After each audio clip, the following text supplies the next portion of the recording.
Subhanallah walhamdulillah wala ilaha illallah wallahu akbar wala haula wala quwata illa billahil aliyul azim. Assalatu wassalamu ala rasulil karim sayyidina wa maulana Muhammadin wa ala alihi wa sahbihi ajmain, amma ba'd. Bapak Ibu jamaah maghrib yang insyaallah dimuliakan oleh Allah, alhamdulillah di sisa waktu ke depan baru saja kita isi dengan sama-sama membaca surah Yasin, dan selanjutnya menunggu masuknya waktu Isya kita lanjutkan kembali beberapa pembicaraan kita yang kebetulan hari ini kita berada tepatnya pada tanggal 12 Rabiul Awal. Hari ini saya mengisi ceramah di beberapa tempat. Tadi hampir maghrib baru saya tiba di rumah. Sering kita dengar di tengah-tengah masyarakat ada pro kontra di antara kita, antara yang mengadakan maulid dengan yang tidak. Ini barangkali perlu kita luruskan. Tentu kita menghargai saudara-saudara kita yang mungkin punya pendapat yang berbeda, tetapi tentu sangat bijak ketika mereka juga menghargai yang melaksanakan maulid, karena memang ini hanya perbedaan sudut pandang sesungguhnya. Jadi ibarat orang bicara begini, orang Kalumpang mengatakan jalanan di Kalumpang itu penurunan, sementara orang Tasik mengatakan jalanan di Kalumpang itu pendakian. Kenapa? Karena orang Kalumpang melihat dari sudut pandang dari atas, sehingga yang dia lihat adalah penurunan. Kita di sini melihat ke atas, sehingga yang kita lihat adalah pendakian. Sesungguhnya dua-duanya benar, tidak ada yang salah. Sama halnya dengan maulid ini sesungguhnya. Kenapa di zaman Nabi tidak ada istilah maulid? Karena memang ini bukan syariah, ini hanya syiar. Kenapa di zaman sahabat juga tidak ada maulid? Karena sahabat masih merasakan kedekatan dengan Nabi. Itu sahabat ketika disebut nama Nabi setelah wafatnya Rasulullah, itu mereka langsung menangis. Ini menggambarkan begitu dekatnya secara emosional mereka dengan Nabi. Beda dengan kita hari ini. Hari ini ketika kita sebut Nabi, tidak ada yang menangis. Malah biasa kalau kita baca salawat atau kita sebut nama Nabi Muhammad, seharusnya kita bersalawat juga, malah ada yang cerita. Ya, apalagi kalau baca barasanji biasanya itu, idealnya ketika ada orang baca barasanji, ketika ada nama Nabi disebut, idealnya kita bersalawat. Tetapi umumnya kadang yang baca barasanji sibuk dengan barasanjinya, yang lain sibuk ngobrol dengan samping kiri kanannya. Apa artinya? Secara emosional kita sudah mulai menjauh dari Rasulullah. Sehingga tidak salah sesungguhnya ketika ada saudara-saudara kita yang menjadikan momen-momen kelahiran Rasulullah ini untuk kembali memperingati, membaca kembali sejarah itu, yang tujuannya untuk mendekatkan kita dengan Rasulullah sallallahu alaihi wasallam secara emosional. Ini memang bukan syariah, tapi ini adalah syiar. Menjadikan momen kelahiran Rasulullah sebagai momen untuk kembali memperbaharui ingatan kita tentang sejarahnya Nabi. 600 tahun setelah wafatnya Rasulullah itu pertama kali ada yang mengadakan maulid dalam bentuk seremonial atau acara. Itu pada masa pemerintahan Salahuddin Al-Ayyubi. Kenapa Salahuddin Al-Ayyubi melakukan itu? Karena pada saat itu umat Islam sudah mulai meluas, berada di mana-mana. Dan umat Islam pada saat itu sudah mulai sibuk dengan dunia dibandingkan dengan zaman-zaman di antara sahabat dan tabi'in. Melihat fenomena ini, Salahuddin Al-Ayyubi berpikir bagaimana caranya mendekatkan kembali umat dengan nabinya. Tentu bukan jarak yang didekatkan, bukan waktu yang didekatkan, tetapi bagaimana memperbaharui ingatan sahabat tentang perjuangan Rasulullah, tentang akhlak Rasulullah. Maka Salahuddin Al-Ayyubi mengadakan acara lomba menulis kisah perjalanan Rasulullah. Dan pada saat itu banyak juga ulama yang menentang dengan alasan tadi itu, karena tidak pernah dilakukan oleh Nabi dan tidak pernah dilakukan oleh sahabat. Tetapi Salahuddin Al-Ayyubi berpendirian bahwa ini bukan ibadah, ini hanya bentuk syiar. Sehingga dilakukanlah lomba menulis sejarah Nabi. Keluarlah pemenang kelompok Abu Ja'far Al-Barzanji. Bukan satu orang, satu kelompok, satu tim. Abu Ja'far dari kampung Barzanji, maka itulah disebut dengan Abu Ja'far Al-Barzanji. Itulah Barzanji yang kita baca hari ini. Apa itu Barzanji? Barzanji itu adalah merangkum semua kisah perjalanan Rasulullah.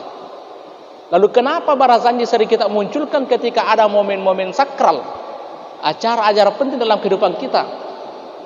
Bukan terletak pada bacaan Barzanjinya, tetapi di dalam Barzanji itu ada salawat, ada doa. Dan Rasulullah mengatakan, "Man shalla alayya salatan, sallallahu alaihi asyara salawat." Siapa yang bersalawat kepadaku satu kali salawat, maka Allah akan bersalawat kepadanya 10 salawat. Lalu ulama kita menjelaskan apa makna 10 salawat itu.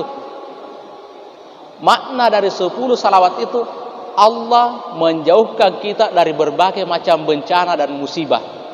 Maka disitulah letak sakralnya Barzanji pada saat orang baca salawat. Maka pada saat orang baca salawat, idealnya kita jangan sibuk bicara dengan yang lain, tetapi idealnya kita sama-sama bersalawat kepada Rasulullah sallallahu alaihi wasallam. Alasan yang pertama, bukan syariah, tetapi ini hanya syiar. Alasan yang kedua, tidak semua yang dilakukan oleh Nabi harus kita lakukan. Karena ada sisi-sisi di mana Nabi sebagai Rasul punya kekhususan. Ada sisi-sisi di mana Nabi sebagai orang Arab juga punya kekhususan. Ada sisi-sisi yang memang merupakan ajaran Islam. Contoh, ada yang wajib bagi Nabi, tetapi tidak wajib bagi kita umatnya. Yang mana itu?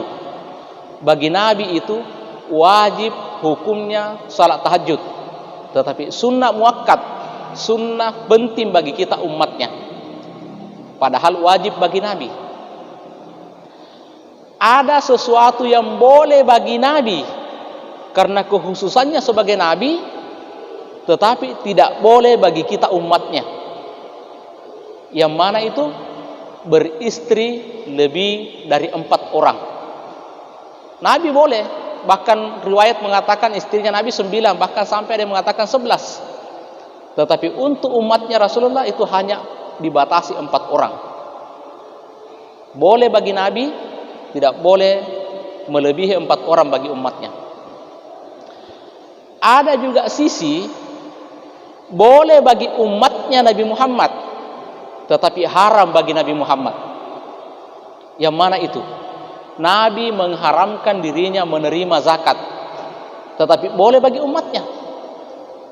Jadi tidak semua harus kita sejajarkan, karena ada sisi-sisi tertentu kapasitasnya sebagai Nabi, ada sisi-sisi tertentu kapasitasnya sebagai orang Arab. Yang mana contohnya kapasitasnya sebagai orang Arab. Sengaja malam ini saya pakai baju ini, hari ini hari Maulid saya pakai baju seperti ini. Ini bagus, baju yang kita pakai seperti ini bagus. Tapi jangan kita menggarisbawahi bahwa nanti dikatakan sunnah Nabi kalau pakai baju begini. Karena pakaian yang sunnah Nabi itu adalah pakaian yang menutup aurat, sopan dan menutup aurat. Apapun modelnya, kalau sudah sopan dan menutup aurat, itulah ajaran agama kita. Kalau yang panjang seperti ini, sebelum Nabi sudah seperti ini pakaiannya orang Arab. Bahkan mohon maaf, Abu Jahal, Abu Lahab juga pakaiannya seperti ini. Karena ini memang sudah menjadi pakaian orang Arab pada saat itu. Jangan kita memaksakan bahwa nanti dikatakan orang berpenampilan layaknya sunnah Nabi ketika pakaiannya seperti ini. Kita orang Indonesia ya punya budaya tersendiri. Intinya pakaian kita sopan dan menutup aurat. Kita bisa bayangkan kalau harus kita berpakaian seperti ini semua, bagaimana keadaannya, bagaimana kondisinya kalau orang tukang panjat kelapa. Bisa kita bayangkan kalau pakai baju begini orang panjat kelapa, bisa kelihatan kelapa yang lain. Nah, kenapa? Memang budayanya kita orang Indonesia. Artinya apa? Sesungguhnya sangat tidak elok rasanya kalau putus persaudaraan kita di antara sesama umat Islam hanya karena bertentangkan persoalan maulid. Karena maulid ini bukan syariah, bukan ibadah, tetapi hanya syiar, salah satu bentuk dakwah. Buktinya lagi di mana? Kalau itu syariah, ibadah, maka waktunya tidak boleh digeser. Contoh, hari Lebaran. Tidak boleh Lebaran duluan di sana, nanti kita Lebaran di sini karena kita lagi sibuk. Yang di sana nanti lusa baru Lebaran karena di sana lagi sibuk. Tidak boleh. Karena memang waktunya sudah ditetapkan. Beda kalau peringatan. Ini yang namanya peringatan. Walaupun hari ini baru hari kelahirannya Nabi, karena ini bukan ulang tahun, bukan. Ini walaupun hari ini baru hari kelahirannya Nabi, tetapi saya mengisi ceramah maulid itu sejak hari Jumat yang lalu. Saya sudah ada undangan mengisi ceramah maulid. Hari ini alhamdulillah ada 10 yang masuk, hanya 3 yang bisa saya isi. Beberapa hari ke depan, minggu depan masih ada. Kenapa tidak bersamaan? Karena memang ini bukan ibadah yang memiliki rukun tertentu. Caranya pun bermacam-macam. Ada orang maulid pakai telur, ada orang maulid tidak pakai telur. Saya juga banyak ceramah di tempat yang maulid tidak ada juga telur, dan jadi juga. Ada juga yang maulid pakai telur, jadi juga. Artinya apa? Boleh kita berekspresi selama tidak bertentangan dengan nilai-nilai agama. Yang menjadi masalah sekarang, terkadang itu telur justru merusak esensi dari maulid itu sendiri. Nah, terjadi perebutan yang terkadang sulit untuk dikontrol. Bahkan pernah ada kampung, Pak. Waktu itu saya bukan ceramah, saya mengajar di kampung itu. Begitu selesai penceramah bicara, orang dari Empang, kebetulan banyak Empang di situ, masuk menyerbu. Banyak yang kotor kakinya sampai berkelahi orang. Nah, ini yang seperti ini sudah melenceng yang seperti ini. Kenapa? Karena kita keluar dari esensi dari maulid itu sendiri. Ya. Kenapa selalu ada telur, ada batang pisang? Sesungguhnya banyak pesan yang orang tua kita ingin sampaikan. Dulu kan orang tua kita tidak sekolah, Pak. Jadi tidak ada yang ceramah. Maka orang tua kita berpikir bagaimana menghadirkan simbol-simbol yang bisa kita memetik hikmah di dalamnya, dan kita pulang perut juga terisi. Maka dihadirkanlah simbol-simbol itu. Banyak makna yang perlu kita ajarkan kepada generasi kita. Hanya saja hari ini ada kesan kita orang tua gagal mengajarkan kepada anak-anak kita apa makna di balik simbol-simbol itu. Sehingga terkadang telur hanya sebatas menjadi bahan rebutan. Bahkan anak-anak kecil sekarang, kalau ditanya, "Adek, mau kemana?" "Mau pergi maulid." "Apa itu maulid?" "Rebutan telur." Kenapa? Karena kita orang tua gagal memahamkan kepada anak-anak kita, sekaligus gagal memberikan contoh bahwa apa sesungguhnya esensi dari simbol-simbol itu, sehingga orang tua kita menghadirkan simbol itu. Ada banyak simbol, ada banyak makna yang bisa kita petik di situ. Ya. Salah satu kalau kita mau petik maknanya batang pisang saja itu sudah luar biasa. Coba kita lihat batang pisang.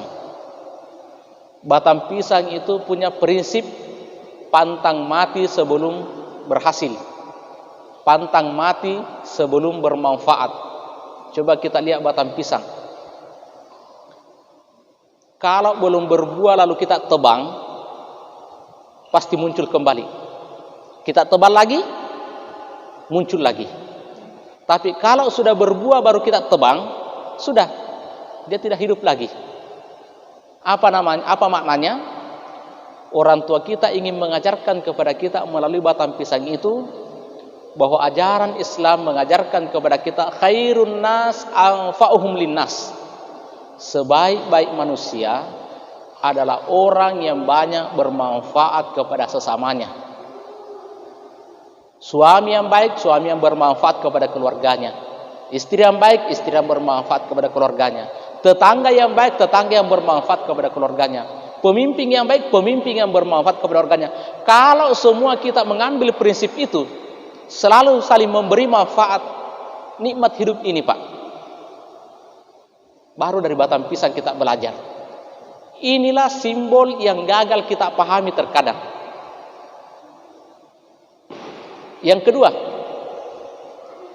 batang pisang tidak mau berbuah kalau belum ada generasinya. Kalau kita tanam pisang itu, nanti berbuah kalau sudah ada tunasnya. Artinya apa? Dia selalu meninggalkan penerus. Dan inilah ajaran agama kita. Wal yakhshal ladzina law taraku min khalfihim dzurriyyatan di'afa. Hendaklah kita ini takut sekiranya kita meninggalkan penerus yang lemah. Lemah seperti apa? Lemah dalam segala hal yang bisa menjadi masalah pada masanya nanti. Maka batang pisang ini juga mengajarkan kepada kita, jangan sampai kita tidak meninggalkan generasi penerus yang bisa memberi manfaat setelah kita tiada. Ini kan luar biasa, Pak. Apalagi yang bisa kita ambil dari batang pisang? Ternyata itu batang pisang dalam satu rumpung, kalau belum ditebang induknya, maka rumpungnya tidak mau berbuah. Anaknya nanti berbuah setelah induknya ditebang. Tapi coba kita cabut satu tunasnya, lalu kita pindahkan, kita tanam di tempat yang berbeda, maka dia akan tumbuh bersamaan menghasilkan buah. Apalagi pelajaran yang orang tua kita ingin sampaikan ke kita melalui batang pisang yang sering dihadirkan sebagai simbol pada saat kita maulid. Batang pisang mengajarkan kepada kita untuk membentuk generasi kita menjadi generasi yang mandiri. Jangan menjadi generasi yang hanya mendompleng, hanya bisa berlindung di bawah kebesaran orang tuanya. Maka didik anak-anak itu, biarkan dia mandiri. Bentuk generasi kita, bentuk anak-anak kita sejak dini, agar dia bisa mengembangkan bakatnya sendiri. Ada seorang penyair mengatakan begini, wa syarrul alimina wa syau syarafan kadima fa iza fakhartahum zakara jududahu. Generasi yang paling buruk, nama penyairnya ini adalah Syauqi Bai. Generasi yang paling buruk menurut Syauqi Bai adalah generasi yang punya orang tua hebat dan dia hanya bisa mendompleng pada nama besar orang tuanya. Fa iza fakhartahum zakara jududahu. Ketika mereka kalah dalam sebuah kompetisi, ketika mereka kalah dalam sebuah persaingan, maka dia langsung menyebut-nyebut nama orang tuanya. Wa khairul alimina syau syarafan kadima wa qama li nafsihi syarafan jadida. Generasi yang hebat, kata Syauqi Bai, adalah generasi yang sesungguhnya punya orang tua terkenal hebat, dikenal orang, tetapi dia mampu menciptakan prestasi baru dalam hidupnya, sehingga mereka dikenal orang bukan karena prestasi orang tuanya, tetapi mereka dikenal orang karena prestasi yang bisa dia raih dengan keterampilannya sendiri. Ini luar biasa. Baru kita belajar dari batang pisang. Baru kita belajar dari batang pisang. Belum kita belajar dari telur.